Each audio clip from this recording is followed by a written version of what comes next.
Hello everyone, নমস্কার। সবাই কেমন আছেন? আশা করি সকলেই ভালো আছেন, সুস্থ আছেন। আরও একটি ব্লগে সবাইকে ওয়েলকাম জানাই।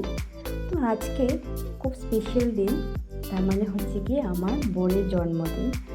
সকালে ঠাকুরের পুজো টুজো দিয়ে তারপর সকালের ব্রেকফাস্টে পরোটা আর ঘুগনি খেয়ে দিয়ে আমি আলুর দমের জন্য রেডি করে রাখলাম পেঁয়াজ, রসুন, আদা, লঙ্কা। তো আমি আলুর দম করে নেব।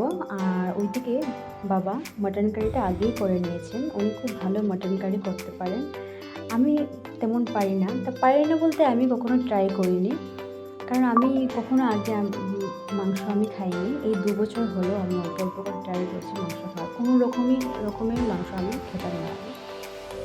তো আলুর দমটা মানিয়ে ওর আজকে যা যা পছন্দ মানে আমি চেষ্টা করব খাওয়ানোর জন্য। আর আমি ওর সব ভিডিও ক্লিপ করতে পারি না, কারণ একা হাতেই সব কিছু মানে আমি করে উঠতে পারি না আর কি। একা হাতে একদিকে ভিডিও করব, কারণ ও থাকে না।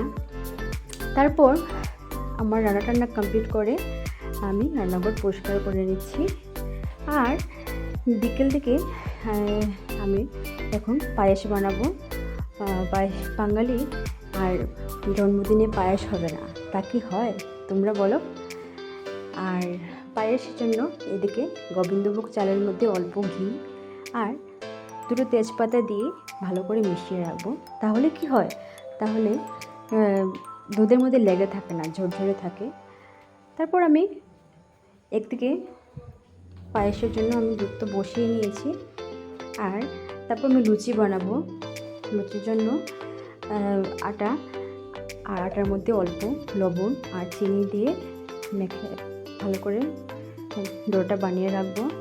তারপর একদিকে সন্ধ্যাও হয়ে যাচ্ছে, প্রার্থনা করবো, ঘরে কেউ নেই, একদিকে করছিলাম আর ওইদিকে সন্ধ্যা হয়ে যাচ্ছে, তাড়াহুড়ো লেগে গেছে একদম। তো ডোটা বানিয়ে আমি 10 মিনিটের জন্য রাখবো, 10-15 মিনিটের জন্য। ঠাকুরের প্রার্থনা করে চলে আসবো। আর মজার কথা হচ্ছে, আমি ভেবেছিলাম যে ভিডিও করব, কিন্তু পারি নাই আমি। তারপর কিছু পিক উঠিয়ে রেখেছি। তো বাবা ওকে আশীর্বাদ করছেন ধান দুর্ব দিয়ে, চাকিবাতি দিয়ে, বাঙালিদের সংস্কারে যেরকম হয়। আর তোমাদের কেমন লাগলো তোমরা প্লিজ বলো, আর পাশে থেকো আমার। যতটুকু পেরেছি মোটামুটি একটা আয়োজন করেছি, একা হাতেই সব কিছু। আর বাবা তো আমাকে অনেক বেশি যথেষ্ট হেল্প করেন উনি, যেটা আমি বলে বোঝাতে পারবো না। ধন্যবাদ সবাইকে। সবাই ভালো থাকবেন, সুস্থ থাকবেন, আর সবাই সাপোর্ট